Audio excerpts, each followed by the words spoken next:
अस्सलाम वालेकुम। मैं अली असगर ताज। मैनू उम्मीद है मेरे सब दोस्त खैरो हफीज़ दे नाल होणगे।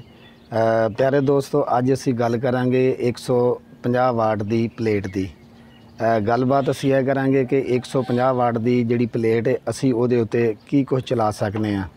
तो मैं पहले अर्ज़ कर चलां कि साडे जिहड़ी 150 वाट दी प्लेट हुंदी है यह सानू देंदी है तकरीबन 6 तो 7 अंपेयर। वैसे तो इन्हूं 9 अंपेयर देने चाहिए ने, मगर इस तरह थोड़ा जिहा मुश्किल ही हुंदा है क्योंकि असी जे अगर 150 वाट की प्लेट लैने आ तो वो तकरीबन 100 वाट की ही हुंदी है। इस तरह ही अगर असी 200 वाट की प्लेट लैने तो 200 वाट की नहीं हुंदी, वो तकरीबन 150 वाट की हुंदी है। स्टीकर तुसी जिहड़ा मर्जी ला लवो, क्योंकि बुनियादी तौर पर असी तो यह वेखना हुंदा ना कि वो सानू अंपेयर किन्ने दे रही है।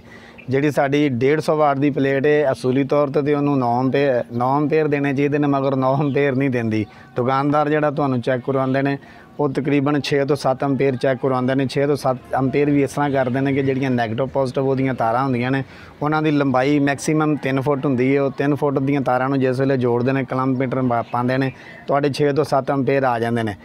लेकिन जदों तुसी घर लिया के उन्होंने इस्तेमाल करते हो तो उहदी जिहड़ी तार की लेंथ होंदी है वो 3 फुट नहीं रहिंदी, वो तकरीबन 50 फुट या 100 फुट तक होती जाती है। क्योंकि अगर तुसी दूसरी मंजिल के उत्ते रखिया है तो थले जांदे जांदे तकरीबन 60 या 70 जिहड़े ने ना उहदे फुट बन जाते हैं। और राह दे विच जांदे जांदे जिहड़े ने ना वो तुहाडे 1-2 जिहड़े अंपेयर ने ना वो रस्ते दे विच ड्राप हो जाते हैं। अच्छा, हुण जिहड़े वो फिर ये होंदा है कि जिहड़े वो कोई 5-6 अंपेयर जिहड़े कुछ 4-5 अंपेयर बचे कुछ अंपेयर थले जांदे ने उन्हां नाल असीं की चलाना हुंदा है। बस एक अद्धी चीज़ चलानी हुंदी है। लेकिन पहली गल साडी जिहड़ी सब तो वड्डी कामयाबी है वो ये वे कि असी थले जाण तक अपने जिहड़े अंपेयर ने वो असी महफूज रखने ने। महफूज असी किस तरह रख सकते हैं कि तार जिहड़ी है कभी भी असी उहदे ते कंप्रोमाइज़ ना करिए।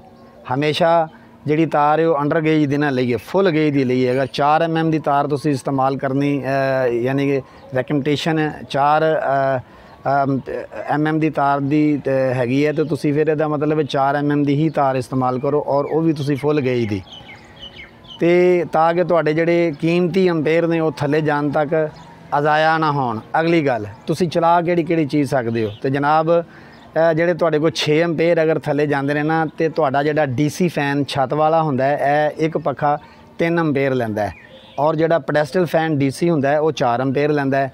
इस तरह जिहड़ा तुहाडा एयर कूलर है वो 6 अंपेयर लैंदा है।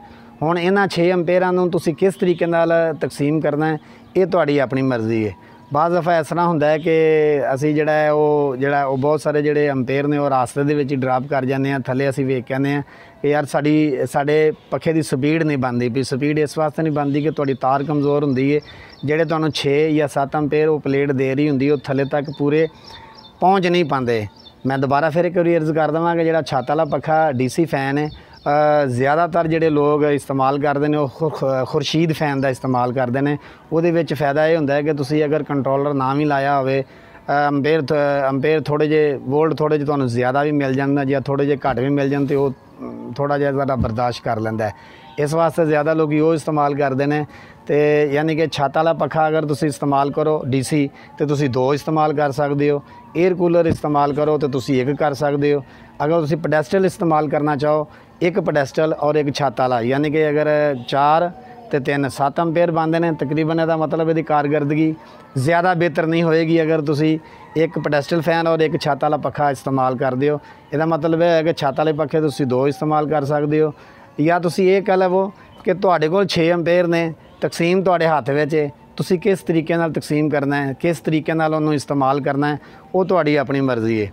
तो अज का व्लॉग जिहड़ा है वो मैं इसे ही मौजू दे उत्ते बना रहा वां। अच्छा, वो अर्ज़ एक होर करनी सी कि अगर सोलर पैनल के मुतलका, सोलर सिस्टम के मुतलका या इलैक्ट्रिकल के मुतलका तुसी कोई भी किसी किस्म का भी अगर कोई मशवरा करना चाहो तो किसी भी वेले मेरा WhatsApp नंबर जिहड़ा वो स्क्रीन पर आ रहा होएगा।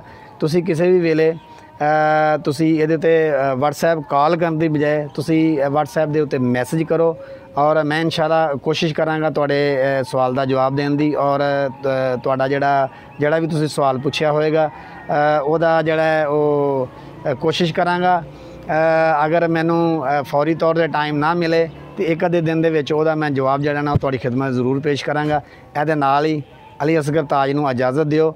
ਇਨਸ਼ਾਅੱਲਾ ਕਿਸੇ ਨਵੇਂ ਵਲੌਗ ਦੇ ਨਾਲ ਮੈਂ ਇੱਕ ਵਾਰੀ ਫਿਰ ਤੁਹਾਡੀ ਖਿਦਮਤ ਦੁਬਾਰਾ ਹਾਜ਼ਰ ਹੋਵਾਂਗਾ। ਅਸਲਾਮ ਅਲੈਕੁਮ।